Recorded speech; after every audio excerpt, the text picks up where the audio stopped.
হাত ফেরা যাবে না।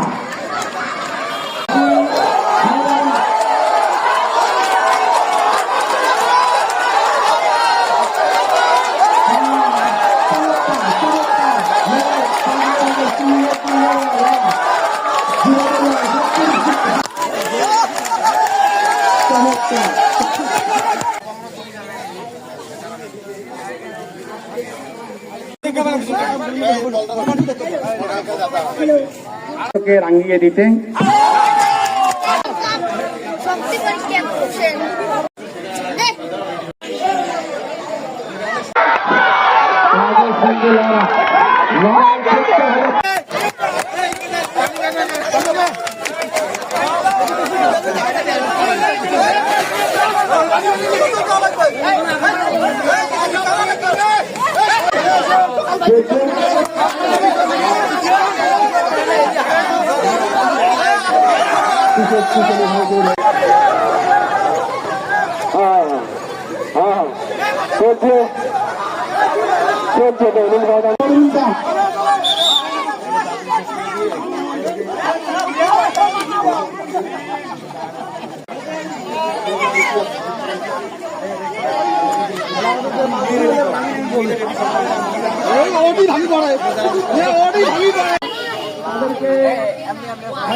সর্বমোট 120টি পুরস্কার রয়েছে। সর্বমোট 100।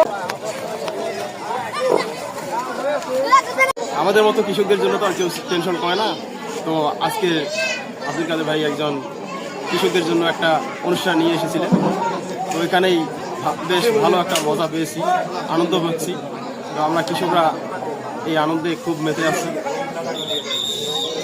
শুধু কৃষক কিষানীদেরকে নিয়েই শুধু না, আমরা ছোট বড় নির্বিশেষে বয়সবৃদ্ধ থেকে শুরু করে সবাইকে নিয়ে এই গেম শোগুলোর আয়োজন করতেছি। এর মাধ্যমে একটা সবাই মিলে একটা ঈদ আনন্দকে উদযাপন করা, এবং এই উদযাপনের পাশাপাশি আমার যে বিভিন্ন ধরনের গেম শোগুলো, যেটা এর আগে আব্দুল কাদের বলেছিল যে আমরা শক্তি পরীক্ষা অর্থাৎ রশি দিয়ে যে শক্তি পরীক্ষার খেলা বয়স্কদের নিয়ে, এছাড়া বাচ্চাদের বিভিন্ন ধরনের মনস্তাত্ত্বিক যে গেমগুলো, ইয়েস নো গেম, এগুলো, এছাড়া নিজের বেলুন সেট করে বেলুন ফোটানো, এই গেমগুলোর মধ্য দিয়ে একটা গ্রামের সবাইকে নিয়ে, আমরা যেহেতু এটা প্রত্যন্ত গ্রাম, এই গ্রামে ঈদ উপলক্ষে অ্যাটলিস্ট আমরা প্রত্যেক বছর এটা আয়োজন করার চেষ্টা করে থাকি, যার মাধ্যমে ছোট বড় থেকে শুরু করে বয়সবৃদ্ধদের মধ্যে একটা কানেক্টিভিটি তৈরি করা। যেমনটা এর আগে আমরা দেখেছি যে এই যে মাদক বা মোবাইল আসক্তি থেকে যে সবাই একটা ইনভলভের মধ্যে, এই জগৎটা থেকে দূরে থেকে অ্যাটলিস্ট আমরা সবাই মিলে একটা ফিজিক্যালি একটা কয়েকটা গেম শো বা খেলাধুলার মাধ্যমে আমরা এই বিকেলটা উদযাপন করার চেষ্টা করতেছি। আমরা বিগত কয়েক বছর ধরে এটা আয়োজন করতেছি। আশা করি আমরা প্রত্যেক রমজানের ঈদের দিন বা ঈদের পরের দিন আমরা এই আয়োজনগুলো করব। এটার উদ্দেশ্য হচ্ছে যে কৃষক কিষানী থেকে শুরু করে বাচ্চা সবার মধ্যে একটা ইন্টারকানেক্টিভিটি, একটা সবার মধ্যে একটা যোগাযোগ স্থাপন করা, যার মাধ্যমে আমরা এই উৎসবের মধ্য দিয়ে বা এই ছোটোখাটো আয়োজনের মধ্য দিয়ে সবার মধ্যে একটা হৃদ্যতা বৃদ্ধি করতে পারি। এই জন্যই মূলত আমাদের এই ছোট্ট প্রয়াস বা আয়োজন।